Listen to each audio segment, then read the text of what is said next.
ਪੰਜਾਬੀ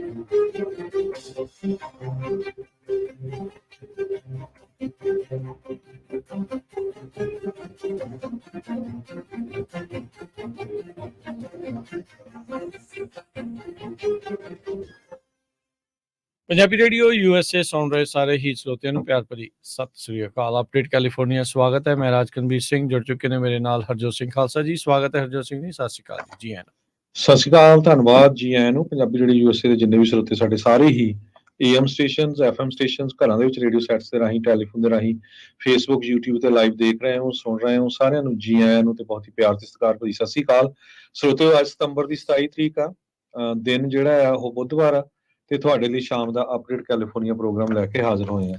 ਸਾਡੇ ਅੱਜ ਦੇ ਇਸ ਪ੍ਰੋਗਰਾਮ ਨੂੰ ਸਪਾਂਸਰ ਕਰਦੇ ਨੇ ਖਾਲਸਾ ਇੰਸ਼ੋਰੈਂਸ ਏਜੰਸੀ, ਜਿਨ੍ਹਾਂ ਦੇ ਕੋਲੋਂ ਤੁਸੀਂ ਹਰ ਇੱਕ ਤਰੀਕੇ ਦੀ ਇੰਸ਼ੋਰੈਂਸ ਕਰਵਾ ਸਕਦੇ ਹੋ। ਇੰਸ਼ੋਰੈਂਸ ਬਾਰੇ ਪਤਾ ਕਰਨ ਲਈ ਕਾਲ ਕਰ ਸਕਦੇ ਹੋ ਨੰਬਰ 408-272-2500 ਦੇ ਉੱਤੇ। ਕਮਰਸ਼ੀਅਲ ਇੰਸ਼ੋਰੈਂਸ, ਹੋਮ ਇੰਸ਼ੋਰੈਂਸ ਦੇ ਨਾਲ life insurance, health insurance, Medicare ਦੇ ਲਈ ਤੁਸੀਂ ਇਹਨਾਂ ਦੇ ਨਾਲ ਸੰਪਰਕ ਕਰੋ 4082722500 ਦੇ ਉੱਤੇ। ਟਿਰਕੀਅਨ ਇਮੀਗ੍ਰੇਸ਼ਨ ਲਾ ਫਰਮ US ਇਮੀਗ੍ਰੇਸ਼ਨ ਦਾ ਹੋਵੇ ਕਿਸੇ ਵੀ ਤਰੀਕੇ ਦਾ ਕੰਮ, ਕਾਲ ਅਟਰਨੀ ਜੇ ਟਿਰਕੀਆਣਾ 415-909-0503। ਅਮਰਜੀਤ ਸਿੰਘ ਫਰੈਜ਼ਨੋ, ਗੁਰਬਚਨ ਸਿੰਘ ਨਾਗਰਾ ਸੈਕਰਾਮੈਂਟੋ, ਪ੍ਰਿਤਪਾਲ ਸਿੰਘ ਸਿੱਧੂ ਫਰੈਜ਼ਨੋ, ਤਾਰਾ ਸਿੰਘ ਸਾਗਰ ਫਰੀਮੌਂਟ, ਹਰਿੰਦਰ ਪੀਨ ਸੈਨ ਹੋਜ਼ੇ, ਮਨਜੀਤ ਸਿੰਘ ਫਰੀਮੌਂਟ, ਇਹਨਾਂ ਸਾਰਿਆਂ ਦਾ ਧੰਨਵਾਦ। ਜੇਕਰ ਤੁਸੀਂ ਵੀ ਇਸ ਪ੍ਰੋਗਰਾਮ ਨੂੰ ਸਪਾਂਸਰ ਕਰਨਾ ਚਾਹੁੰਦੇ ਹੋ ਸੰਪਰਕ ਕਰ ਸਕਦੇ ਹੋ 408-722-7698 ਦੇ ਉੱਤੇ। ਅੱਜ ਦੀਆਂ ਖਬਰਾਂ ਵੱਲ ਆਈਏ ਤੇ ਪ੍ਰੈਜ਼ੀਡੈਂਟ ਜੋ ਬਾਈਡਨ ਹੁਣੀ 2 ਦਿਨਾਂ ਦੇ ਲਈ ਫੰਡ ਰੇਜ਼ਿੰਗ ਦੇ ਲਈ ਬੇ ਏਰੀਏ ਦੇ ਵਿੱਚ ਆਏ ਹੋਏ ਸੀਗੇ। ਉਹਨਾਂ ਦੀਆਂ ਮੀਟਿੰਗ ਦੇ ਵਿੱਚ ਸਾਇੰਸ ਤੇ ਟੈਕਨੋਲੋਜੀ ਨੂੰ, ਖਾਸ ਕਰਕੇ ਆਰਟੀਫਿਸ਼ੀਅਲ ਇੰਟੈਲੀਜੈਂਸ ਨੂੰ ਲੈ ਕੇ ਉਹਨਾਂ ਨੇ ਫੋਕਸ ਰੱਖਿਆ ਤੇ ਉਹਨਾਂ ਦੇ ਜਿਹੜੇ ਐਡਵਾਈਜ਼ਰਸ ਹੈਗੇ ਆ ਕਿਸ ਤਰ੍ਹਾਂ ਜਿਹੜੀ ਨਵੀਂ ਟੈਕਨੋਲੋਜੀ ਡਿਵੈਲਪ ਹੋ ਰਹੀ ਹੈਗੀ ਆ ਤੇ ਇਸ ਤੋਂ ਬਿਨਾਂ ਹੈਲਥ ਤੇ ਸਿਕਿਉਰਿਟੀ ਇਸ਼ੂਜ਼ ਨੂੰ ਲੈ ਕੇ ਵੀ ਉਹਨਾਂ ਨੇ ਕਿਹਾ ਆ ਵੀ ਜੋ ਰਾਈਟਰਸ ਦੀ ਸਟ੍ਰਾਈਕ ਹੈਗੀ ਆ ਕੈਲੀਫੋਰਨੀਆ ਦੇ ਵਿੱਚ, ਉਹਨਾਂ ਦੇ ਸੋਲੂਸ਼ਨ ਦੇ ਲਈ ਵੀ ਮੈਂ ਵਰਕਆਊਟ ਕਰ ਰਿਹਾ ਹੈਗਾ ਆ। ਸੋ ਉਹਨਾਂ ਨੇ ਕਿਹਾ ਵੀ ਆਪਣੇ ਆਪਣੇ ਕਾਂਗਰੈਸ਼ਨਲ ਡਿਸਟ੍ਰਿਕਟ ਦੇ ਵਿੱਚ ਖਾਸ ਕਰਕੇ ਜਿਹੜੇ ਰਿਪਬਲਿਕਨਸ ਆ ਉਹਨਾਂ ਨੂੰ ਕਾਲ ਨਾ ਕਰੋ ਤਾਂ ਕਿ ਜੋ ਗਵਰਨਮੈਂਟ ਆ ਉਸ ਨੂੰ ਫੰਡ ਕੀਤਾ ਜਾ ਸਕੇ, ਕਿਉਂਕਿ ਉਹਨਾਂ ਦੀ ਜੌਬ ਹੈਗੀ ਆ। ਆਫੀਸ਼ੀਅਲ ਇਵੈਂਟ ਉਹਨਾਂ ਦੀ ਫੇਅਰਮੈਂਟ ਹੋਟਲ ਸੈਨ ਫਰਾਂਸਿਸਕੋ ਦੇ ਵਿੱਚ ਸੀ ਤੇ 2 ਦਿਨ ਲਗਾਤਾਰ ਉਹਨਾਂ ਨੇ ਫੰਡ ਰੇਜ਼ਿੰਗ ਇਸ ਸ਼ਹਿਰ ਦੇ ਵਿੱਚ ਕੀਤੀ ਹੈਗੀ ਆ। ਪਹਿਲੀ ਫੰਡ ਰੇਜ਼ਿੰਗ ਉਹਨਾਂ ਨੇ ਟੌਮ ਸਟੇਅਰ ਦੇ ਘਰ ਕੀਤੀ, ਜੋ ਇੱਕ ਟਾਈਮ ਦੇ ਉੱਤੇ 2020 ਦੇ ਵਿੱਚ ਉਹਨਾਂ ਦੇ ਡੈਮੋਕ੍ਰੈਟਿਕ ਰਾਈਵਲ ਸੀ ਜੀ। ਹੁਣ ਇਸ ਤੋਂ ਬਾਅਦ ਬਾਈਡਨ ਹੁਣੀ ਫੀਨਿਕਸ ਨੂੰ ਅੱਜ ਚਲੇ ਗਏ ਹੈਗੇ ਜੀ। ਬਿਲਕੁਲ। ਅਗਲੀ ਜਿਹੜੀ ਹਰਜੋਤ ਸਿੰਘ ਦੀ ਗੱਲ ਕਰਦੇ ਜਾਈਏ, ਕੱਲ੍ਹ ਦੀਆਂ ਕੁਝ ਵੀਡੀਓਜ਼ ਬਹੁਤ ਜ਼ਿਆਦਾ ਸਰਕੂਲੇਟ ਹੋ ਰਹੀਆਂ ਜਿੱਥੇ ਫਿਲਡਲਫੀਆ ਦੇ ਸਟੋਰਾਂ ਦੇ ਵਿੱਚ ਬਹੁਤ ਜ਼ਿਆਦਾ ਲੁੱਟਮਾਰ ਜਿਹੜੀ ਉਹ ਹੋਈ ਆ। ਮੌਬਸ ਦੇ ਦੁਆਰਾ ਜਿਹੜੇ ਸਟੋਰਸ ਆ ਉਹਨਾਂ ਨੂੰ ਰੈਂਸੈਕ ਕੀਤਾ ਗਿਆ। ਇੱਥੋਂ ਤੱਕ ਕਿ ਜਿਹੜੇ ਐਪਲ ਦੇ ਨਵੇਂ ਆਏ ਫੋਨਸ ਆ ਉਹਨਾਂ ਦੇ ਉੱਥੇ ਜਿਹੜੀ ਆ ਚੋਰੀ ਕੀਤੀ ਗਈ। ਫੁੱਟ ਲੋਕਰ, ਲੂਲੂ ਲੈਮਨ ਇੱਦਾਂ ਦੇ ਸਟੋਰਾਂ ਦੇ ਵਿੱਚ ਜਿਹੜੀ ਆ ਰੈਂਸੈਕਿੰਗ ਹੋਈ ਆ। ਪੁਲਿਸ ਨੇ ਦੱਸਿਆ ਵੀ ਉਹਨਾਂ ਨੇ ਹੁਣ ਤੱਕ 52 ਜਿਹੜੇ ਲੋਕਾਂ ਨੂੰ ਹਿਰਾਸਤ ਦੇ ਵਿੱਚ ਲੈ ਲਿਆ ਹੈਗਾ ਆ। ਬਰਗਲਰੀ, ਥੈਫਟ ਤੇ ਹੋਰ ਜਿਹੜੇ ਕਾਊਂਟਸ ਆ ਐਟਲੀਸਟ 30 ਲੋਕਾਂ ਦੇ ਉੱਤੇ ਲਾਏ ਗਏ ਹੈਗੇ ਆ। ਇਹ ਕਹਿੰਦੇ ਵੀ ਇਹਦੇ ਵਿੱਚ ਜਿਹੜੇ ਆ ਅਡਲਟ ਵੀ ਹੈਗੇ ਨੇ, 3 ਅਡਲਟ ਨੇ, ਬਾਕੀ ਇਹਦਾ ਮਤਲਬ ਜੁਵਨਲ ਹੋ ਸਕਦੇ ਨੇ। ਸੋ ਇੱਕ ਜਿਹੜਾ ਕਹਿੰਦੇ ਵੀ ਉੱਥੇ ਪ੍ਰੋਟੈਸਟ ਹੋ ਰਿਹਾ ਸੀ ਇੱਕ ਜੱਜ ਦੇ ਡਿਸੀਜਨ ਦੇ ਉਲਟ, ਜਿਸ ਤੋਂ ਬਾਅਦ ਦੇ ਵਿੱਚ ਇਹ ਚੋਰੀ ਚਕਾਰੀ ਦਾ ਕੰਮ ਜਿਹੜਾ ਉਹ ਸ਼ੁਰੂ ਹੋ ਗਿਆ। ਪ੍ਰੋਟੈਸਟ ਕਰਨ ਵਾਲਿਆਂ ਦਾ ਵੀ ਇਹਨਾਂ ਨੇ ਨਾਮ ਜਿਹੜਾ ਉਹ ਬਦਨਾਮ ਕਰ ਦੇਣਾ ਹੁੰਦਾ ਆ।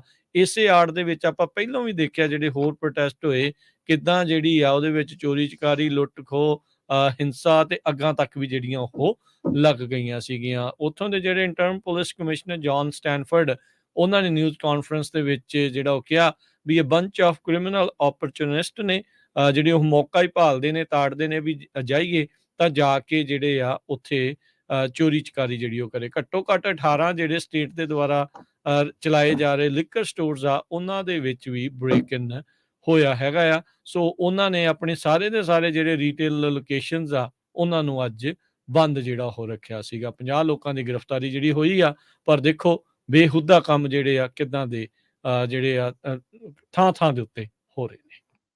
ਕੋਸਟਾ ਰੀਕਾ ਦੇ ਪ੍ਰੈਜ਼ੀਡੈਂਟ ਨੇ ਸਟੇਟ ਆਫ ਐਮਰਜੈਂਸੀ ਡਿਕਲੇਅਰ ਕੀਤੀ ਆ ਕਿਉਂਕਿ ਜੋ ਮਾਈਗ੍ਰੈਂਟਸ USA ਨੂੰ ਆ ਰਹੇ ਆ ਉਹਨਾਂ ਦੇ ਵਿੱਚ ਬਹੁਤ ਵੱਡੀ ਗਿਣਤੀ ਦੇ ਨਾਲ ਤੇਜ਼ੀ ਹੋਈ ਹੈਗੀ ਆ।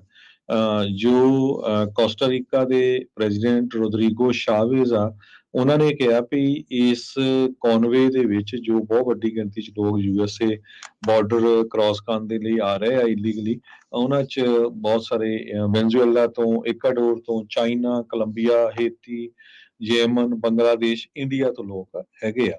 According to international organization for migration, ਜਿਹੜੀ IOM ਆ, ਉਹਨਾਂ ਨੇ ਕਿਹਾ ਵੀ 84,490 ਲੋਕ ਕੋਸਟਾ-ਰੀਕਾ ਦੇ ਥਰੂ ਸਦਰਨ ਬਾਰਡਰ ਦੇ ਰਾਹੀਂ ਇਕੱਲੇ ਅਗਸਤ ਮਹੀਨੇ ਦੇ ਵਿੱਚ ਐਂਟਰ ਹੋਏ ਆ, ਜੋ ਕਿ 55% ਹਾਈ ਆ ਪਿਛਲੇ ਸਾਲ ਨਾਲੋਂ। ਅਥਾਰਟੀਜ਼ ਦੇ ਮੁਤਾਬਕ 2,48,901 ਲੋਕ ਜੰਗਲ ਦੇ ਵਿੱਚ ਹੀ ਲੰਘ ਚੁੱਕੇ ਆ 2023 ਦੇ ਵਿੱਚ, ਜਿਹਦੇ ਵਿੱਚੋਂ 20% ਦੇ ਕਰੀਬ ਬੱਚੇ ਸੀਗੇ। ਜੀ। ਅਗਲੀ ਗੱਲ ਕਰਦੇ ਜਾਈਏ ਹਰਜੋਤ ਸਿੰਘ ਜੀ, ਇਸ ਵਾਰ ਰਿਕਾਰਡ ਤੋੜ ਅੱਗ ਲੱਗ ਸਕਦੀ ਆ। ਇਸ ਦਾ ਖਦਸ਼ਾ ਜਿਹੜਾ ਉਹ ਪ੍ਰਗਟਾਇਆ ਜਾ ਰਿਹਾ ਆ। ਤੇ ਸਦਰਨ ਕੈਲੀਫੋਰਨੀਆ ਦੀਆਂ ਘੱਟੋ ਘੱਟ 3 ਅਜਿਹੀਆਂ ਕਾਉਂਟੀਜ਼ ਨੇ ਜਿੱਥੇ ਵਾਈਲਡ ਫਾਇਰਸ ਦਾ ਖਤਰਾ ਬਹੁਤ ਜ਼ਿਆਦਾ ਆ। ਫਸਟ ਸਟਰੀਟ ਫਾਊਂਡੇਸ਼ਨ ਇੱਕ ਨਾਨ ਪ੍ਰੋਫਿਟ ਰਿਸਰਚ ਤੇ ਟੈਕਨੋਲੋਜੀ ਗਰੁੱਪ ਆ।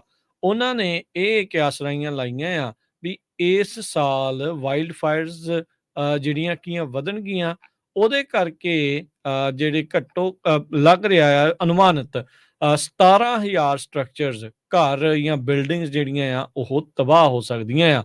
ਇਹ ਆંકੜਾ 2016 ਦੇ ਵਿੱਚ 3,000 ਦੇ ਉੱਤੇ ਟਿਕਿਆ ਹੋਇਆ ਸੀਗਾ। ਕਹਿੰਦੇ ਵੀ ਜੇ 17,000 ਸਟਰਕਚਰਸ ਦੀ ਗੱਲ ਕਰੀਏ ਤਾਂ ਇਹ ਸੈਂਟਾ ਕਰੂਜ਼ ਦੇ ਸਾਈਜ਼ ਜਿੰਨਾ ਬਣ ਜਾਂਦਾ ਆ। ਇਸ ਸਾਰੇ ਕਾਸੇ ਦੇ ਵਿੱਚ ਜਿਹੜੀ ਰਿਵਰਸਾਈਡ ਕਾਉਂਟੀ ਆ, ਉਹਦੇ ਵਿੱਚ ਐਕਸਪੈਕਟਡ ਐਨੂਅਲ ਲਾਸ 1600 ਸਟਰਕਚਰ ਦਾ ਬਣਿਆ ਆ, ਜੋ ਕਿ ਕੁੱਲ ਮਿਲਾ ਕੇ $1 ਬਿਲੀਅਨ ਬਣ ਜਾਂਦਾ ਆ। ਲਾਸ ਐਂਜਲਸ ਦੇ ਵਿੱਚ 1400 ਸਟਰਕਚਰ 1.6 ਬਿਲੀਅਨ ਤੇ ਸੈਨ ਬਰਨਾਰਡੀਨੋ ਕਾਉਂਟੀ ਦੇ ਵਿੱਚ 800 ਸਟਰਕਚਰ ਜਿਹੜੇ ਆ $768 ਮਿਲੀਅਨ ਜਿਹੜਾ ਖਰਚਾ ਇਹ ਹੋ ਸਕਦਾ ਆ। ਕਹਿੰਦੇ ਵੀ ਜਿਸ ਤਰੀਕੇ ਦੇ ਨਾਲ ਐਵਰੇਜ ਲਾਸ ਹਰ ਸਾਲ ਵੱਧਦਾ ਜਾ ਰਿਹਾ ਆ, ਕਲਾਈਮੇਟ ਚੇਂਜ ਕਰਕੇ ਅੱਗਾਂ ਲੱਗਣ ਦੀ ਰਫਤਾਰ ਤੇ ਉਹਨਾਂ ਦੀ ਜਿਹੜੀ ਇੰਟੈਂਸਿਟੀ ਆ ਉਹ ਵਧੂਗੀ। ਇਹਦੇ ਨਾਲ ਹਰ ਸਾਲ 25,000 ਪ੍ਰਾਪਰਟੀਜ਼ ਨੂੰ ਨੁਕਸਾਨ ਪਹੁੰਚ ਸਕਦਾ ਆ 2040 ਤੱਕ। ਇਹ ਜਿਹੜੀ ਰਿਪੋਰਟ ਨੇ ਇਹ ਵੀ ਵੇਖਿਆ ਵੀ ਜਿਹੜੇ ਅਮਰੀਕਨਸ ਆ ਉਹ ਹੁਣ ਬੜਾ ਔਖਾ ਹੋ ਰਿਹਾ ਆ ਜਿਹੜੀ ਇੰਸ਼ੋਰੈਂਸ ਆ ਉਹਨਾਂ ਦੀ ਘਰਾਂ ਦੀ ਲੈਣ ਦੇ ਲਈ। ਇਸ ਦੇ ਬਾਰੇ ਆਪਾਂ ਕਈ ਵਾਰੀ ਗੱਲ ਕਰ ਚੁੱਕੇ ਹੈਗੇ ਆ। ਸੋ ਵਾਈਲਡ ਫਾਇਰ ਕਾਸਟ 2016 ਦੇ ਵਿੱਚ ਕੁੱਲ ਸੂਬੇ ਨੂੰ $1 ਬਿਲੀਅਨ ਤੱਕ ਪੈਂਦੀ ਸੀ ਤੇ ਹੁਣ 2021 ਤੱਕ ਵੱਧਦੀ 17 ਬਿਲੀਅਨ ਪਰ ਈਅਰ ਇਹ ਬਣ ਚੁੱਕੀ ਆ ਤੇ ਆਉਣ ਵਾਲੇ ਸਮਾਂ 'ਚ ਲਗਾਤਾਰ ਵੱਧਦੀ ਜਾਊਗੀ। ਸੋ ਵਾਈਲਡ ਫਾਇਰਸ ਮੋਰ ਫ੍ਰੀਕੁਐਂਟਲੀ ਹੋ ਰਹੀਆਂ ਨੇ, ਜ਼ਿਆਦਾ ਇਸ ਦੇ ਲਈ ਪੈਸੇ ਜਿਹੜੇ ਡਾਲਰ ਲੱਗ ਰਹੇ ਆ ਤੇ ਜ਼ਿਆਦੀਆਂ ਵੱਡੀਆਂ ਜਿਹੜੀਆਂ ਉਹ ਅੱਗਾਂ ਜਿਹੜੀਆਂ ਉਹ ਹੋ ਰਹੀਆਂ। ਸੋ ਇਹ ਹੁਣ ਕਾਫੀ ਖਤਰੇ ਵਾਲੀ ਸਬਬ ਬਣਿਆ ਵੀ ਸਦਰਨ ਕੈਲੀਫੋਰਨੀਆ ਦੇ ਵਿੱਚ ਹਜ਼ਾਰਾਂ ਦੀ ਸੰਖਿਆ ਦੇ ਵਿੱਚ ਸਟਰਕਚਰਸ ਆ, ਘਰ ਆ ਜਾਂ ਬਿਲਡਿੰਗਸ ਆ, ਉਹ ਬਰਬਾਦ ਤਬਾਹ ਹੋ ਸਕਦੀ ਹੈ। ਜੀ, ਅਗਲੀ ਖਬਰ ਵੱਲ ਚੱਲੀਏ ਤੇ ਕੈਲੀਫੋਰਨੀਆ ਦੇ ਵਿੱਚ ਗੈਸ ਦੀ ਪ੍ਰਾਈਸਿਸ ਉੱਪਰ ਨੂੰ ਜਾ ਰਹੀ ਆ। ਅਨਲੀਟਡ ਗੈਸ ਦੀ ਪ੍ਰਾਈਸ ਬੇ ਏਰੀਏ 'ਚ $6.55 ਦੇ ਉੱਤੇ ਪਹੁੰਚ ਗਈ ਹੈਗੀ ਆ, ਜਿਹੜਾ ਕਿ ਬਹੁਤ ਜ਼ਿਆਦਾ ਮਹਿੰਗੀ ਆ ਤੇ ਲੋਕਾਂ ਦੀ ਇਸ ਟਾਈਮ ਦੇ ਉੱਤੇ ਬੱਸ ਹੋਈ ਪਈ ਹੈਗੀ ਆ। ਜੋ ਪ੍ਰੀਮੀਅਮ ਗੈਸ ਹੈਗੀ ਆ ਉਹ $6 ਤੇ 90 ਸੈਂਟ ਦੇ ਲਾਗੇ ਛਾਗੇ ਪਹੁੰਚ ਚੁੱਕੀ ਹੈਗੀ ਆ। ਸੋ ਪ੍ਰਾਈਸਿਸ ਗੈਸ ਦੀਆਂ ਬਹੁਤ ਹਾਈ ਆ ਤੇ ਲੱਗਦਾ ਹੈ ਵੀ ਆਉਣ ਵਾਲੇ ਸਮੇਂ ਦੇ ਵਿੱਚ ਵੀ ਬਹੁਤ ਜ਼ਿਆਦਾ ਹਾਈ ਹੋਣਗੀਆਂ। ਯਾਦ ਹੋਣਾ ਕੁਛ ਵੀਕ ਪਹਿਲਾਂ, ਮਹੀਨਾ ਪਹਿਲਾਂ US ਦਾ ਇੱਕ ਆਰਮੀ ਦਾ ਪ੍ਰਾਈਵੇਟ ਆ, ਉਹ ਨਾਰਥ ਕੋਰੀਆ ਨੂੰ ਟੱਪ ਕੇ ਜਿਹੜਾ ਚਲਾ ਗਿਆ ਸੀਗਾ। ਹੁਣ ਉਸ ਨੂੰ ਵਾਪਸ ਲੈ ਆਂਦਾ ਗਿਆ ਆ। ਅੱਜ ਨੈਸ਼ਨਲ ਸਿਕਿਉਰਿਟੀ ਐਡਵਾਈਜ਼ਰ ਜੇਕ ਸੁਲਿਵਨ ਨੇ ਕਿਹਾ ਵੀ ਜਿਹੜਾ ਟ੍ਰੈਵਿਸ ਕਿੰਗ ਨਾਂ ਦਾ US ਆਰਮੀ ਪ੍ਰਾਈਵੇਟ ਆ, ਉਹ ਹੁਣ US ਦੀ ਜਿਹੜੀ ਕਸਟਡੀ 'ਚ ਆ। ਇਹ ਨਾਰਥ ਕੋਰੀਆ ਦੇ ਵਿੱਚ ਵੜ ਗਿਆ ਸੀ। ਉੱਥੇ ਜਾ ਕੇ ਇਹ ਦਾਅਵਾ ਕੀਤਾ ਗਿਆ ਵੀ ਇਹਨੇ ਕਿਹਾ ਵੀ ਇੱਥੇ ਰੇਸ਼ੀਅਲ ਡਿਸਕ੍ਰਿਮੀਨੇਸ਼ਨ ਮੈਨੂੰ ਆਰਮੀ ਵਿੱਚ ਵੀ ਫੇਸ ਕਰਨੀ ਪਈ ਹੈ, ਜਿਸ ਕਰਕੇ ਉਹ ਨਾਰਥ ਕੋਰੀਆ 'ਚ ਜਾ ਰਿਹਾ ਹੈਗਾ ਆ। ਸੁਲਿਵਨ ਹੋਣਾ ਨੇ ਕਿਹਾ ਵੀ ਅਸੀਂ ਧੰਨਵਾਦ ਕਰਨਾ ਚਾਹੁੰਦੇ ਹਾਂ ਸਵੀਡਨ ਦੀ ਸਰਕਾਰ ਦਾ, ਉਹਨਾਂ ਨੇ ਉੱਥੇ ਡਿਪਲੋਮੈਟਿਕ ਰੋਲ ਅਦਾ ਕੀਤਾ ਤੇ ਜਿਹੜੇ US ਦੀ ਪਾਵਰ ਆ ਉਸ ਨੂੰ ਉੱਥੇ ਉਹਨਾਂ ਨੇ ਪ੍ਰੋਟੈਕਟ ਕੀਤਾ ਤੇ ਨਾਲ ਹੀ ਚਾਈਨਾ ਦੀ ਸਰਕਾਰ ਦਾ ਵੀ ਉਹਨਾਂ ਨੇ ਧੰਨਵਾਦ ਕੀਤਾ ਵੀ ਜਿਹੜਾ ਪ੍ਰਾਈਵੇਟ ਕਿੰਗ ਆ ਉਸ ਨੂੰ ਅਮਰੀਕਾ ਦੀ ਹਵਾਲਗਿਰੀ ਮਿਲੀ ਆ। 23 ਸਾਲਾਂ ਦਾ ਕੈਵਲਰੀ ਦਾ ਸਕਾਊਟ ਸੀਗਾ, ਇਹ ਡਿਫੈਕਟ ਕਰ ਗਿਆ ਸੀਗਾ ਨਾਰਥ ਕੋਰੀਆ ਦੇ ਵਿੱਚ ਜਦ ਜੁਆਇੰਟ ਸਿਕਿਉਰਿਟੀ ਏਰੀਆ ਦਾ ਗਾਈਡਡ ਟੂਰ ਚੱਲ ਰਿਹਾ ਸੀਗਾ। ਸੋ ਇਹ ਹੁਣ ਚੀਜ਼ ਵਾਪਰੀ ਆ। ਇੱਥੇ ਇਸ ਪ੍ਰਾਈਵੇਟ ਦੀ ਮਾਂ ਨੇ ਧੰਨਵਾਦ ਕੀਤਾ ਯੂਐਸ ਦਾ। ਉਹਨੇ ਕਿਹਾ ਵੀ ਸ਼ੁਕਰ ਆ ਇਹ ਅਮਰੀਕਾ ਦੇ ਹੱਥਾਂ ਦੇ ਵਿੱਚ ਪਹੁੰਚ ਗਿਆ ਆ। ਮੈਂ ਨਹੀਂ ਸੀ ਚਾਹੁੰਦੀ ਵੀ ਇਹ ਨਾਰਥ ਕੋਰੀਆ ਦੇ ਵਿੱਚ ਹੀ ਫਸਿਆ ਰਹਿੰਦਾ। ਅਗਲੀ ਖਬਰ ਵਿੱਚ ਚਲੀਏ। ਕੈਲੀਫੋਰਨੀਆ ਦੇ ਗਵਰਨਰ ਨੂੰ ਰਿਪਲੇਸ ਕਰਨ ਦੇ ਲਈ ਉਹਨਾਂ ਦੇ ਹੀ ਜੋ ਇਸ ਟਾਈਮ ਦੇ ਉੱਤੇ ਐਜੂਕੇਸ਼ਨ ਫੀਲਡ ਦੇ ਵਿੱਚ ਟੌਪ ਦੀ ਪੋਜੀਸ਼ਨ ਤੇ ਹੈਗੇ ਆ, California superintendent of public instruction ਦੇ ਟੋਨੀ ਥਰਮੰਡ, ਉਹਨਾਂ ਨੇ ਅੱਜ ਅਨਾਉਂਸ ਕੀਤਾ ਆ ਵੀ ਉਹ ਗਵਰਨਰ ਦੀ ਇਲੈਕਸ਼ਨ ਲੜਨ ਜਾ ਰਹੇ ਹੈਗੇ ਆ। ਹਾਲਾਂਕਿ ਬਹੁਤ ਸਾਰੇ ਕੈਂਡੀਡੇਟ ਗਵਰਨਰ ਦੀ ਇਲੈਕਸ਼ਨ ਦੇ ਲਈ ਕੈਲੀਫੋਰਨੀਆ 'ਚ ਹੈਗੇ ਆ। ਹਾਈਐਸਟ ਐਜੂਕੇਸ਼ਨ ਆਫੀਸ਼ੀਅਲ ਕੈਲੀਫੋਰਨੀਆ ਦੇ ਵਿੱਚ ਆ। ਉਹਨਾਂ ਨੇ ਅੱਜ ਅਨਾਉਂਸ ਕੀਤਾ, ਕਹਿੰਦੇ ਵੀ ਮੇਰੀ ਕੈਂਪੇਨ ਕੱਲੀ ਇੱਕੋ ਹੀ ਪਰਸਨ ਦੇ ਦੁਆਲੇ ਹੈਗੀ ਆ। ਸਾਡੀ ਸਟੇਟ ਬਹੁਤ ਬੁਰੀ ਤਰ੍ਹਾਂ ਸਟਰਗਲ ਕਰ ਰਹੀ ਆ ਤੇ ਕੈਲੀਫੋਰਨੀਆ ਉਦਾਂ ਦੀ ਜਗ੍ਹਾ ਚਾਹੀਦੀ ਆ ਜਿੱਥੇ ਹਰ ਇੱਕ ਬੰਦਾ ਸਕਸੀਡ ਹੋਵੇ। ਸੁਪਰਡੈਂਟ ਨੂੰ ਪਹਿਲਾਂ ਗਵਰਨਰ ਗੈਬਨ ਨਿਊਸਮ ਉਹਨਾਂ ਦੀ ਐਂਡੋਰਸਮੈਂਟ ਵੀ ਮਿਲੀ ਸੀ ਜਿਸ ਟਾਈਮ ਦੇ ਉੱਤੇ ਉਹ ਸੁਪਰਡੈਂਟ ਦੇ ਲਈ ਇਲੈਕਸ਼ਨ ਦੇ ਲਈ ਲੜੇ ਸੀ, ਪਰ ਹੁਣ ਉਹਨਾਂ ਨੇ ਕਿਹਾ ਆ ਵੀ ਮੈਂ ਉਹਨਾਂ ਦੇ ਅਗੇਂਸਟ ਜਾ ਰਿਹਾ ਹੈਗਾ। ਕਹਿੰਦੇ ਜੋ ਕੰਡੀਸ਼ਨ ਸਟੇਟ ਦੀ ਬਣੀ ਹੋਈ ਹੈਗੀ ਆ ਬਹੁਤ ਹੀ ਮਾੜੀ ਆ। ਕਈ ਜਗ੍ਹਾ ਦੇ ਉੱਤੇ ਤਾਂ ਜੇ ਆਪਣੇ ਬੱਚਿਆਂ ਨੂੰ ਵੀ ਛੱਡਣ ਜਾਣਾ ਪੈਂਦਾ ਆ, ਕਹਿੰਦੇ ਵੀ ਦੇਖਣਾ ਪੈਂਦਾ ਆਲੇ ਦੁਆਲੇ ਵੀ ਕੋਈ ਹੋਮਲੈਸ ਜਾਂ ਕੋਈ ਹੋਰ ਕ੍ਰਿਮੀਨਲ ਤਾਂ ਨਹੀਂ। ਸੋ ਕੰਡੀਸ਼ਨ ਜੋ ਕੈਲੀਫੋਰਨੀਆ ਸਟੇਟ ਦੀ ਆ, ਸਮੈਸ਼ ਗ੍ਰੈਬ ਨੂੰ ਲੈ ਕੇ ਅੱਜ ਇੱਕ ਹੋਰ ਸਟੋਰ ਵੀ ਬਹੁਤ ਲੁੱਟ ਹੋਇਆ ਸਦਰਨ ਕੈਲੀਫੋਰਨੀਆ 'ਚ, ਤੇ ਹੋਮਲੈਸਨੈਸ ਦੇ ਇਸ਼ੂ ਨੂੰ ਲੈ ਕੇ ਬਹੁਤ ਜਿਹੜੀ ਖਤਰਨਾਕ ਬਣੀ ਹੋਈ ਆ। ਤੇ ਇਸ ਵਾਰੀ ਜਿਹੜੇ ਗਵਰਨਰ ਆ ਉਹ ਬਿਲਕੁਲ ਤੱਤੇ ਪਾਣੀ ਦੇ ਵਿੱਚ ਹੈਗੇ ਆ। ਗਵਰਨਰ ਵੈਸੇ ਵੀ ਮੈਨੂੰ ਲੱਗਦਾ ਹਰਜੋਤ ਸਿੰਘ ਜੀ ਇਸ ਵਾਰ ਲੜ ਤਾਂ ਨਹੀਂ ਸਕਣਗੇ, ਰਿਪਲੇਸ ਤਾਂ ਹੋਣੀ ਆ ਕਿਉਂਕਿ 2 ਇਹਨਾਂ ਦੀਆਂ ਟਰਮਾਂ ਪੂਰੀਆਂ ਜਿਹੜੀਆਂ ਉਹ ਹੋਣ ਜਾ ਰਹੀਆਂ ਸ਼ਾਇਦ। ਸੋ ਇਹ ਹੁਣ ਦੇਖੋ ਉਹਨਾਂ ਦੀ ਥਾਂ ਤੇ ਆਉਂਦਾ ਕੌਣ ਹੈਗਾ। ਅਗਲੀ ਜਿਹੜੀ ਹਰਜੋਤ ਸਿੰਘ ਦੀ ਗੱਲ ਕਰੀਏ, ਇੱਕ ਔਰਤ ਦਾ ਬੰਦਿਆਂ ਨੇ ਪਿੱਛਾ ਕੀਤਾ, ਮਾਲ ਤੋਂ ਲੈ ਕੇ ਉਹਦੇ ਘਰ ਤੱਕ ਗਏ ਤਾਂ ਉਹਦੇ ਘਰੋਂ $2 ਲੱਖ ਦੀ ਪ੍ਰਾਪਰਟੀ ਜਿਹੜੀ ਚੋਰੀ ਕਰ ਲਈ। ਇਸ ਟਾਈਮ ਫਾਲੋ ਹੋਮ ਬਰਗਲਰੀ ਦੇ ਵਿੱਚ ਅਰਵਾਈਨ 'ਚ ਇਹ ਘਟਨਾ ਵਾਪਰੀ। ਇਸ ਮਹੀਨੇ ਦੇ ਵਿੱਚ 2 ਬੰਦਿਆਂ ਦੀ ਭਾਲ ਜਿਹੜੀ ਆ ਉਹ ਜਾਰੀ ਆ। ਸਾਊਥ ਕੋਸਟ ਪਲਾਜ਼ਾ ਦੇ ਵਿੱਚ ਇਸ ਬੀਬੀ ਨੇ ਰਹਿੰਦੀ ਸੀ, ਕੋਸਟਾ ਮੈਸਾ ਦੇ ਵਿੱਚ। ਇਹ 10 ਸਤੰਬਰ ਦੀ ਘਟਨਾ ਦੱਸੀ ਜਾਂਦੀ ਆ, ਜਿੱਥੇ ਇਹਨੇ ਮਹਿੰਗੀਆਂ ਚੀਜ਼ਾਂ ਖਰੀਦੀਆਂ। ਜਦ ਮਹਿੰਗੀਆਂ ਚੀਜ਼ਾਂ ਖਰੀਦ ਰਹੇ ਸੀ, ਲੱਗਦਾ 2 ਬੰਦੇ ਘਾਤ ਲਾ ਕੇ ਬੈਠੇ ਸੀਗੇ।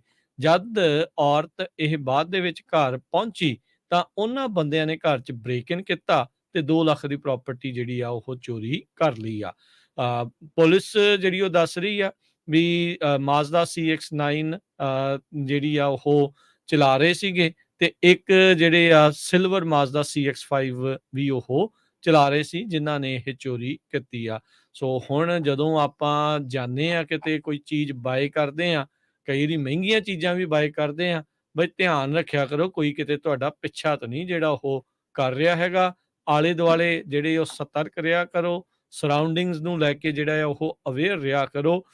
ਜੇ ਤੁਹਾਨੂੰ ਲੱਗਦਾ ਆ ਵੀ ਤੁਹਾਡੇ ਪਿੱਛੇ ਪੂਰੇ ਰਾਹ ਦੇ ਵਿੱਚ ਉਹੀ 2-3 ਵਹੀਕਲਸ ਹੀ ਨਾਲ ਚੱਲ ਰਹੇ ਆ ਤਾਂ ਤੁਹਾਨੂੰ ਅਗਾਹ ਜਿਹੜਾ ਉਹ ਹੋ ਜਾਣਾ ਚਾਹੀਦਾ ਆ। ਥੋੜਾ ਸ਼ੱਕ ਜਿਹੜਾ ਉਹ ਕਹਿੰਦੇ ਵੀ ਕਰੋ, ਕਾਊਂਟਰ ਸਰਵੇਲੈਂਸ ਜਿਹੜੀ ਉਹ ਤੁਹਾਨੂੰ ਖੁਦ ਕਰਨੀ ਚਾਹੀਦੀ ਆ। ਸੋ ਹੁਣ ਕਹਿੰਦੇ ਵੀ ਇਹਦੇ ਬਾਰੇ ਜੇ ਕਿਸੇ ਨੂੰ ਵੀ ਪਤਾ ਹੋਵੇ ਤਾਂ ਭਾਈ ਅਰਵਾਈਨ ਦੀ ਪੁਲਿਸ ਦੇ ਨਾਲ ਸੰਪਰਕ ਕਰੋ ਤਾਂ ਜੋ ਚੋਰੀ ਕੀਤਾ ਸਮਾਨ ਆ ਉਹ ਵਾਪਸ ਲੱਭਿਆ ਜਾ ਸਕੇ। ਇਹ ਇੱਕ ਨਵੀਂ ਜਿਹੜੀ ਚਿੰਤਾ ਹਰਜੋਤ ਸਿੰਘ ਜੀ, ਨਵੀਂ ਤਰ੍ਹਾਂ ਦੀ ਜਿਹੜਾ ਟ੍ਰੈਂਡ ਆ ਉਹ ਵੀ ਚੱਲ ਰਿਹਾ ਆ। ਅਗਲੀ ਖਬਰ ਵਿੱਚ ਚਲੀਏ। ਜਿਹੜਾ ਪਾਵਰਬਾਲ ਦਾ ਜੈਕਪਾਟ ਆ $850 ਮਿਲੀਅਨ ਦਾ ਹੋ ਗਿਆ। ਇਹ ਤੇ ਚੌਥਾ ਵੱਡਾ ਜੈਕਪਾਟ ਆ ਜੋ ਅੱਜ ਇਹ ਓਪਨ ਹੋਣਾ ਹੈਗਾ ਆ। ਅੱਜ ਲਾਸਟ ਡੇਟ ਆ ਬੁੱਧਵਾਰ, ਜੇ ਕਿਸੇ ਨੇ ਲੋਟੋ ਪਾਣੀ ਹੈਗੀ ਆ। ਕਹਿੰਦੇ ਭਈ ਗ੍ਰੈਂਡ ਪ੍ਰਾਈਜ਼ 785 ਮਿਲੀਅਨ ਨੂੰ ਚਲੋ ਉੱਪਰ ਹੋ ਗਿਆ ਸੀ ਪਿਛਲੀ ਵਾਰੀ ਤੇ ਕੋਈ ਵਿਨਰ ਨਹੀਂ ਆਇਆ ਸੀ। ਸੋ ਮੰਡੇ ਨਾਈਟ ਨੂੰ ਇਹ ਅਨਾਉਂਸ ਕੀਤਾ ਗਿਆ 850 ਮਿਲੀਅਨ ਦਾ ਜੈਕਪਾਟ ਹੋਊਗਾ, 4th ਲਾਰਜੈਸਟ ਗੇਮ ਹਿਸਟਰੀ ਦੇ ਵਿੱਚ ਪਾਵਰਬਾਲ ਦੇ ਮੁਤਾਬਕ। ਪਾਵਰਬਾਲ ਜੈਕਪਾਟ ਦੇ ਵਿੱਚ $1.8 ਬਿਲੀਅਨ ਜੋ 3rd ਲਾਰਜੈਸਟ ਸੀ ਗੇਮ ਹਿਸਟਰੀ ਦੇ ਵਿੱਚ, ਉਹ ਜੁਲਾਈ 19 ਨੂੰ ਕੈਲੀਫੋਰਨੀਆ ਦੇ ਵਿੱਚ ਹੋਇਆ ਸੀ। ਉਹ ਤੋਂ ਲੈ ਕੇ ਹੁਣ ਤੱਕ 29 ਦੇ ਕਰੀਬ ਡਰਾਇੰਗਸ ਵਿਦਆਊਟ ਏ ਗ੍ਰੈਂਡ ਪ੍ਰਾਈਜ਼ ਪੈ ਚੁੱਕੀਆਂ ਹੈਗੀਆਂ। ਸੋ ਇਹ ਇਸ ਵਾਰੀ ਚਾਂਸ ਜ਼ਿਆਦੇ ਆ। ਹਾਲਾਂਕਿ 292.2 ਮਿਲੀਅਨ ਚੋਂ ਇੱਕ ਚਾਂਸ ਆ ਤੁਹਾਡਾ, ਪਰ ਜਿਹਨੂੰ ਵੀ ਇਹ ਮਿਲੂਗੇ ਤੇ ਉਹ ਠੀਕ ਆ, ਫਿਰ ਉਹ ਜਿਹੜਾ ਆਪਣੀ ਜਿਹੜੀ ਆ ਪਰਿਵਾਰ ਨੂੰ ਵਧੀਆ ਤਰੀਕੇ ਦੇ ਨਾਲ ਪਾਲ ਸਕੂਗਾ ਜਾਂ ਨਹੀਂ, ਕਿਉਂਕਿ ਬਹੁਤ ਵਾਰ ਸਟੋਰੀਆਂ ਆਉਂਦੀਆਂ ਐਡੇ ਵੱਡੇ ਵੱਡੇ ਵਿਨਰ ਵੀ ਜਿਹੜੇ ਆ ਉਹ ਬਾਅਦ ਦੇ ਵਿੱਚ ਹੋਮਲੈਸ ਬਣ ਜਾਂਦੇ ਹੈਗੇ ਆ, ਜੀ। ਪਰ ਜੈਕਪਾਟ ਜ਼ਰੂਰ 850 ਮਿਲੀਅਨ ਦਾ ਹੋ ਗਿਆ। ਅਗਲੀ ਗੱਲ ਕਰੀਏ ਸਟੈਨਿਸਲਸ ਕਾਉਂਟੀ ਤੋਂ ਆ ਰਹੀ ਆ। ਇੱਕ ਕਹਿ ਲਓ ਵੀ ਖੌਫਨਾਕ ਮੰਜ਼ਰ ਸਾਹਮਣੇ ਆ ਜਾਂਦਾ ਆ ਕਈ ਵਾਰੀ। ਇੱਥੇ ਜਿਨ੍ਹਾਂ ਦੇ ਉੱਤੇ ਇਹ ਆਸ ਹੁੰਦੀ ਆ ਵੀ ਲਾਅ ਨੂੰ ਅਪਹੈਲਡ ਕਰਨਗੇ ਤੇ ਲੋਕਾਂ ਨੂੰ ਸੁਰੱਖਿਅਤ ਰੱਖਣਗੇ, ਕਈ ਵਾਰੀ ਆਪ ਹੀ ਕੁਕਰਮ ਕਰਨ ਲੱਗ ਜਾਂਦੇ ਆ। ਇਸ ਮਾਮਲੇ ਵਿੱਚ ਚੀਜ਼ ਸਾਹਮਣੇ ਆਈ ਆ। ਸਟੈਨਿਸਲਸ ਕਾਉਂਟੀ ਦੇ ਸ਼ੈਰਿਫ ਆਫਿਸ ਨੇ ਦੱਸਿਆ ਉਹਨਾਂ ਦੇ ਹੀ ਆਫਿਸ ਦਾ 40 ਸਾਲਾਂ ਦਾ ਡੈਪਟੀ ਮੈਥਿਊ ਡਜ਼ਰਟ ਉਸ ਨੂੰ ਗ੍ਰਿਫਤਾਰ ਕਰ ਲਿਆ ਗਿਆ ਸੀ, ਕਿਉਂਕਿ ਉਸ ਉੱਤੇ ਇਹ ਕਥਿਤ ਦੋਸ਼ ਨੇ ਵੀ ਉਸਨੇ ਬੱਚੇ ਦੇ ਨਾਲ ਤੇ ਮਾਈਨਰ ਦੇ ਨਾਲ ਤੇ ਫਿਰ ਜਿਹੜੇ ਟੀਨੇਜਰ ਦੇ ਨਾਲ 5 ਸਾਲ ਤੱਕ ਸੈਕਸ਼ੂਅਲ ਅਬਿਊਜ਼ ਕਰਦਾ ਰਿਹਾ ਆ। 14-15 ਸਾਲ ਦੀ ਉਮਰ ਦੇ ਵਿੱਚ ਕਹਿੰਦੇ ਵੀ ਇਸ ਨੇ ਅਬਿਊਜ਼ ਕਰਨਾ ਉਸ ਦਾ ਸ਼ੁਰੂ ਕੀਤਾ, ਇੱਥੋਂ ਤੱਕ ਕਿ ਗੁਪਤ ਅੰਗਾਂ ਦੇ ਵਿੱਚ ਕਈ ਹੋਰ ਚੀਜ਼ਾਂ ਵੀ ਜਿਹੜੀਆਂ ਆ ਉਹ ਪੈਨੀਟ੍ਰੇਟ ਕੀਤੀਆਂ ਤੇ ਸੈਕਸ਼ੂਅਲ ਬੈਟਰੀ ਤੇ ਫਿਜ਼ੀਕਲ ਅਬਿਊਜ਼ ਉਸ ਦੇ ਨਾਲ ਕਰਦਾ ਰਿਹਾ। ਸਕੂਲ ਕਾਉਂਸਲਰ ਨੇ ਨੂੰ ਇਸ ਬੱਚੇ ਨੇ ਇਸ ਸੈਕਸ਼ੂਅਲ ਅਬਿਊਜ਼ ਬਾਰੇ ਜਿਹੜਾ ਉਹ ਦੱਸਿਆ। ਫਿਰ ਉਸ ਕਾਉਂਸਲਰ ਨੇ ਅਥਾਰਟੀਜ਼ ਦੇ ਨਾਲ ਸੰਪਰਕ ਕੀਤਾ, ਜਿਸ ਤੋਂ ਬਾਅਦ ਦੇ ਵਿੱਚ ਇਸ ਨੂੰ ਗ੍ਰਿਫਤਾਰ ਕਰ ਲਿਆ ਗਿਆ ਸੀਗਾ। ਟੀਨੇਜਰ ਨੇ ਜਿਹੜਾ ਉਹ ਦੱਸਿਆ ਵੀ ਇਹ ਕਥਿਤ ਤੌਰ ਤੇ ਉਸ ਦੇ ਨਾਲ 9 ਸਾਲ ਦੀ ਉਮਰ ਦੇ ਵਿੱਚ ਇਸ ਮੁੰਡੇ ਦੇ ਨਾਲ ਕਹਿੰਦੇ ਆ ਵੀ ਇਸ ਡੈਪਟੀ ਨੇ ਜਿਹੜਾ ਯੌਨ ਸ਼ੋਸ਼ਣ ਆ ਉਹ ਕਰਨਾ ਸ਼ੁਰੂ ਕਰ ਦਿੱਤਾ ਸੀਗਾ। ਇਹ ਸ਼ੈਰਿਫ ਆਫਿਸ ਦੇ ਨੇ ਜਿਹੜੇ ਕਹਿੰਦੇ ਵੀ ਇਸ ਦੇ ਨਾਲ ਇੰਟਰਵਿਊ ਕਰਨ ਦੀ ਜਿਹੜੀ ਕੋਸ਼ਿਸ਼ ਕੀਤੀ, ਜਿਸ ਦੇ ਨਾਲ ਉਹਨੇ ਕੰਪਲਾਈ ਕੀਤਾ। ਇਹਨੂੰ ਅਰੈਸਟ ਕੀਤਾ ਗਿਆ ਸੀ। $4.25 ਲੱਖ ਦੀ ਬੇਲ ਦੇ ਉੱਤੇ ਜੇਲ੍ਹ ਦੇ ਵਿੱਚ ਬੁੱਕ ਕੀਤਾ ਗਿਆ। ਕੁਝ ਘੰਟਿਆਂ ਦੇ ਵਿੱਚ ਹੀ ਇਸ ਨੇ ਜਿਹੜੀ ਬੇਲ ਆ ਉਹ ਪੋਸਟ ਕਰ ਦਿੱਤੀ ਸੀ। 2014 ਦੇ ਵਿੱਚ ਸਟੈਨਿਸਲਸ ਕਾਉਂਟੀ ਦੇ ਸ਼ੈਰਿਫ ਆਫਿਸ ਨੇ ਇਸ ਨੂੰ ਹਾਇਰ ਕੀਤਾ ਸੀ। ਜਦੋਂ ਤੋਂ ਹੁਣ ਇਹ ਇਨਸੀਡੈਂਟ ਵਾਪਰਿਆ, ਇਸ ਨੂੰ ਪੇਡ ਐਡਮਿਨਿਸਟ੍ਰੇਟਿਵ ਲੀਵ ਦੇ ਉੱਤੇ ਰੱਖਿਆ ਗਿਆ ਆ ਤੇ ਇਹਦੀਆਂ ਜਿਹੜੀਆਂ ਪੀਸ ਆਫਿਸਰ ਦੀਆਂ ਪਾਵਰਸ ਆ ਉਹਨਾਂ ਨੂੰ ਵੀ ਵਾਪਸ ਲੈ ਲਿਆ ਗਿਆ ਆ। ਅਗਲੀ ਖਬਰ ਵੱਲ ਚਲੀਏ। ਕਹਿੰਦੇ ਪ੍ਰੈਜ਼ੀਡੈਂਟ ਡੋਨਲਡ ਟਰੰਪ ਹੁਣੀ ਕੈਲੀਫੋਰਨੀਆ ਦੇ ਵਿੱਚ ਬਹੁਤ ਨੰਬਰਾਂ 'ਚ ਅੱਗੇ ਜਾ ਰਹੇ ਹੈਗੇ। ਜਿਹੜੇ ਉਹਨਾਂ ਦੇ ਰਾਈਵਲਸ ਆ ਉਹ ਇਨ ਡਿਨਾਈਲ ਹੈਗੇ ਆ। ਜੋ ਰਿਪਬਲਿਕਨ ਕੈਂਡੀਡੇਟ ਆ ਉਹਨਾਂ ਨੇ ਵੀ ਜੋ ਇੱਥੇ ਹੁਣ ਇੱਕ ਵਾਰੀ ਫੇਰ ਉਹਨਾਂ ਨੇ ਆਪਣੇ ਬਾਰੇ ਦੱਸਣਾ ਹੈਗਾ ਆ। ਜਿਸ ਤਰ੍ਹਾਂ ਪਹਿਲਾਂ ਕੁਛ ਹਫ਼ਤੇ ਪਹਿਲਾਂ ਕੈਂਪੇਨ ਦੇ ਦੌਰਾਨ ਵੱਖ-ਵੱਖ ਕੈਂਡੀਡੇਟਸ ਨੇ ਦੱਸਿਆ ਸੀ। ਸੋ ਜੋ ਨਵੇਂ ਰਿਜ਼ਲਟਸ ਆਏ ਆ, ਈਵਨ ਦੋ ਪ੍ਰੈਜ਼ੀਡੈਂਟ ਟਰੰਪ ਇਸ ਦਾ ਹਿੱਸਾ ਨਹੀਂ ਲੈਣਗੇ, ਪਰ ਉਹਨਾਂ ਦੇ ਜਿਹੜੇ ਨੰਬਰਸ ਆ ਉਹ ਕਾਫੀ ਉੱਪਰ ਆਏ ਹੈਗੇ ਆ। ਜੀ। ਅਗਲੀ ਗੱਲ ਕਰਦੇ ਜਾਈਏ। ਥਾਊਜ਼ੈਂਡ ਓਕਸ ਪਾਰਕ ਦੇ ਵਿੱਚ ਜਿਹੜੇ ਅਧਿਕਾਰੀਆਂ ਨੂੰ ਕੁਛ ਪਿੰਜਰ ਦੇ ਪਾਰਟਸ ਜਿਹੜੇ ਉਹ ਮਿਲੇ ਆ, ਸਕੈਲਟਲ ਰਿਮੇਨਸ। ਕਹਿੰਦੇ ਵੀ ਇਹ ਇਨਫੈਕਟ ਇੱਕ ਹਾਈਕਰ ਨੂੰ ਮਿਲੇ, ਜਿਨ੍ਹਾਂ ਨੇ ਬਾਅਦ ਦੇ ਵਿੱਚ ਉੱਥੇ ਦੇ ਅਧਿਕਾਰੀਆਂ ਦੇ ਨਾਲ ਇਸ ਬਾਰੇ ਜਾਣਕਾਰੀ ਦਿੱਤੀ। 302 ਏਕੜ ਦੇ ਵਿੱਚ ਅਰੋਇਓ ਕਨੀਹੋ ਪ੍ਰੀਜ਼ਰਵ ਹੈਗਾ ਆ, ਜਿੱਥੇ ਇਸ ਹਾਈਕਰ ਨੂੰ ਇਹ ਪਿੰਜਰ ਜਿਹੜਾ ਆ ਉਹ ਦਿਖਿਆ ਹੈਗਾ। ਡਿਟੈਕਟਿਵ ਇਸ ਟਾਈਮ ਉਸ ਦੀ ਸ਼ਨਾਖਤ ਕਰਨ ਦੇ ਵਿੱਚ ਲੱਗੇ ਹੋਏ ਆ। ਕਿਹਦੇ ਕਰਕੇ ਮੌਤ ਹੋਈ ਆ ਇਹ ਵੀ ਇਸ ਤੋਂ ਬਾਅਦ ਦੇ ਵਿੱਚ ਹੀ ਪਤਾ ਲੱਗ ਸਕੇਗਾ। ਅਧਿਕਾਰੀਆਂ ਨੇ ਕਨਫਰਮ ਕੀਤਾ ਜਦ ਉਹਨਾਂ ਨੂੰ ਇਹ ਸੂਚਨਾ ਮਿਲੀ ਵੀ ਇਹ ਡੀਕੰਪੋਜ਼ਡ ਹਿਊਮਨ ਦਾ ਹੀ ਪਿੰਜਰ ਹੈਗਾ ਆ, ਤੇ ਕਹਿੰਦੇ ਵੀ ਕਾਫੀ ਜ਼ਿਆਦਾ ਡੀਕੰਪੋਜੀਸ਼ਨ ਹੋ ਚੁੱਕੀ ਸੀ। ਲਾਸ਼ ਜਿਹੜੀ ਉਹ ਸੜ ਗਈ ਸੀ ਤੇ ਜਿਹਦੇ ਵਿੱਚੋਂ ਪਿੰਜਰ ਜਿਹੜਾ ਆਈ ਥਿੰਕ ਦਿਖਣਾ ਸ਼ੁਰੂ ਹੋ ਗਿਆ ਸੀ, ਤੇ ਹੁਣ ਆਉਣ ਵਾਲੇ ਸਮੇਂ 'ਚ ਇਸ ਦੇ ਬਾਰੇ ਅੱਗੇ ਪਤਾ ਲੱਗੇਗਾ। ਜੀ। ਅਗਲੀ ਖਬਰ ਵੱਲ ਚਲੀਏ ਜੋ ਸਦਰਨ ਕੈਲੀਫੋਰਨੀਆ ਤੋਂ ਆ ਰਹੀ ਹੈ, ਜਿੱਥੇ ਇੱਕ ਸਦਰਨ ਕੈਲੀਫੋਰਨੀਆ ਦਾ ਜੋ ਸ਼ਹਿਰ ਆ, ਸਿਟੀ ਆਫ ਓਜਾਏ, ਉਹ ਪਹਿਲਾ ਸ਼ਹਿਰ ਅਮਰੀਕਾ ਦੇ ਵਿੱਚ ਬਣ ਗਿਆ ਜਿਨ੍ਹਾਂ ਨੇ ਇਹ ਕਿਹਾ ਵੀ ਲੀਗਲ ਰਾਈਟਸ ਹੋਊਗੇ ਨਾਨ ਹਿਊਮਨ ਐਨੀਮਲਸ ਦੇ ਲਈ। ਓਜਾਏ ਸਿਟੀ ਕਾਉਂਸਲ ਨੇ ਇਹ ਕਿਹਾ ਵੀ ਉੱਥੇ ਦੇ ਜਿਹੜੇ ਆਰਡੀਨੈਂਸ ਪਾਸ ਕਰਨ ਦੇ ਦੌਰਾਨ ਕੌਂਸਲ ਮੈਂਬਰ ਲੈਸਲੀ ਰੂਲ ਜੋ ਡਿਸਟ੍ਰਿਕਟ 1 ਤੋਂ ਆ, ਉਹਨਾਂ ਨੇ non human rights project develop ਕੀਤਾ, ਜਿਸ ਨੂੰ 4 ਦੇ ਮੁਕਾਬਲੇ 1 ਦੇ ਨਾਲ ਪਾਸ ਕਰ ਦਿੱਤਾ ਗਿਆ। ਕਹਿੰਦੇ ਵੀ ਜੇ ਆਪਾਂ ਦੱਸਦੇ ਜਾਈਏ ਐਲੀਫੈਂਟਸ ਦੀ, ਹਾਥੀਆਂ ਦੀ, ਉਹ ਕਹਿੰਦੇ ਵੀ ਬਹੁਤ ਸਫਰ ਕਰਦੇ, ਕਿਉਂਕਿ ਉਹਨਾਂ ਦੀਆਂ ਸਾਰੀਆਂ ਆਦਤਾਂ ਜੋ ਆ ਉਹ ਸਾਡੇ ਬੰਦਿਆਂ ਦੇ ਨਾਲ ਮਿਲਦੀਆਂ ਜੁਲਦੀਆਂ ਹੈਗੀਆਂ। ਉਦਾਂ ਹੀ ਉਹਨਾਂ ਦਾ ਸੋਸ਼ਲ ਸਾਰਾ ਕੁਛ ਬਿਹੇਵੀਅਰ ਬਣਦਾ ਹੈਗਾ, ਪਰ ਐਨੀਮਲਸ ਦੇ ਕਿਸੇ ਤਰ੍ਹਾਂ ਦੇ ਰਾਈਟਸ ਹੈ ਨਹੀਂ। ਸੋ ਹੁਣ ਇਹ ਪਹਿਲਾ ਸ਼ਹਿਰ ਕੈਲੀਫੋਰਨੀਆ ਦੇ ਵਿੱਚ ਬਣ ਗਿਆ ਜੋ ਐਨੀਮਲ ਦੇ ਰਾਈਟਸ ਨੂੰ ਪਹਿਲਾਂ ਦੇਖੂਗਾ ਨਾਨ ਹਿਊਮਨ ਰਾਈਟਸ ਪ੍ਰੋਜੈਕਟ ਇਸ ਸ਼ਹਿਰ ਦੇ ਵਿੱਚ ਇਹ ਹੁਣ ਵਰਕ ਕਰਨ ਜਾ ਰਿਹਾ ਹੈਗਾ। ਜੀ। ਸਮਾਂ ਆਪਣੇ ਪ੍ਰੋਗਰਾਮ ਦਾ ਇੱਥੇ ਸਮਾਪਤ ਆ। ਜਾਣ ਤੋਂ ਪਹਿਲਾਂ ਜੇ ਮਾਰਕੀਟਸ ਦਾ ਵੀ ਹਾਲ ਤੁਹਾਨੂੰ ਦੱਸਦੇ ਜਾਈਏ ਤਾਂ ਕਹਿੰਦੇ ਯੂਐਸ ਦੀ ਸਟਾਕ ਮਾਰਕੀਟ ਦੇ ਵਿੱਚ ਡਰ ਇਸ ਟਾਈਮ ਪੂਰੀ ਤਰ੍ਹਾਂ ਛਾਇਆ ਪਿਆ ਹੈ, ਐਕਸਟ੍ਰੀਮ ਫੀਅਰ। ਇਹਦੇ ਕਰਕੇ ਅੱਜ ਇੱਕ ਵਾਰੀ ਫਿਰ ਡਾਓ ਜੋਨ ਦੇ ਵਿੱਚ ਗਿਰਾਵਟ ਦਰਜ ਕੀਤੀ ਗਈ, 69 ਪੁਆਇੰਟ ਘਟ ਕੇ 33,350 ਤੇ ਬੰਦ ਹੋਇਆ। 1 ਪੁਆਇੰਟ ਵਧਿਆ S&P 4274 ਤੇ ਨੈਸਡੈਕ 29 ਪੁਆਇੰਟ ਵੱਧ ਕੇ 13,093 ਤੇ ਬੰਦ ਹੋਇਆ। ਸੋਨੇ ਦਾ ਭਾਅ ਘਟਿਆ ਆ, $1894 ਪ੍ਰਤੀ ਆਉਂਸ। ਕੱਚੇ ਤੇਲ ਦੀ ਕੀਮਤ ਦੇ ਵਿੱਚ ਛਾਲ ਵੱਜੀ ਆ, ਤਕਰੀਬਨ $94 ਪ੍ਰਤੀ ਬੈਰਲ ਦੇ ਉੱਤੇ ਪਹੁੰਚ ਚੁੱਕੀ ਆ ਤੇ 10 ਈਅਰ ਯੀਲਡ ਵੀ ਉੱਤੇ ਨੂੰ ਜਾ ਰਹੀ ਆ, 4.6% ਦੇ ਉੱਤੇ ਪਹੁੰਚ ਚੁੱਕੀ ਆ। ਕ੍ਰਿਪਟੋ ਕਰੰਸੀ 'ਚ ਬਿਟਕੋਇਨ 26,405 ਤੇ ਇਥੀਰੀਅਮ 1,602 US ਡਾਲਰ ਦੇ ਬਰਾਬਰ ਚੱਲ ਰਿਹਾ ਹੈ। $1 ਦੇ ਬਰਾਬਰ ਇੰਡੀਆ ਦੇ 83 ਰੁਪਏ ਤੇ 24 ਪੈਸੇ ਰਹੇ ਆ। $1 ਦੇ ਬਰਾਬਰ ਪਾਕਿਸਤਾਨ ਦੇ 299 ਰੁਪਏ ਤੇ 42 ਪੈਸੇ ਤੇ $1 ਦੇ ਬਰਾਬਰ ਕੈਨੇਡਾ ਦੇ $1 ਤੇ 35 ਸੈਂਟ। ਇੱਥੇ ਪ੍ਰੋਗਰਾਮ ਦੀ ਸਮਾਪਤੀ ਆ। ਮੇਰੇ ਰਾਜਕਰਮਵੀਰ ਸਿੰਘ ਵੱਲੋਂ ਤੇ ਹਰਜੋਤ ਸਿੰਘ ਵੱਲੋਂ ਤੁਹਾਨੂੰ ਸਭ ਨੂੰ ਪਿਆਰ ਸਤਿਕਾਰ ਸੈਨਿਕੀ ਜਿਹੀ ਸਤਿ ਸਤਿ ਸ੍ਰੀ ਅਕਾਲ। ਅਕਾਲ। ਜਿੰਦੇ ਵਾਸਤੇ ਰਹੋ, ਹੱਸਦੇ ਖੇਲਦੇ ਰਹੋ, ਸੁਣਦੇ ਰਹੋ, ਦੇਖਦੇ ਰਹੋ ਪੰਜਾਬੀ ਰੇਡੀਓ US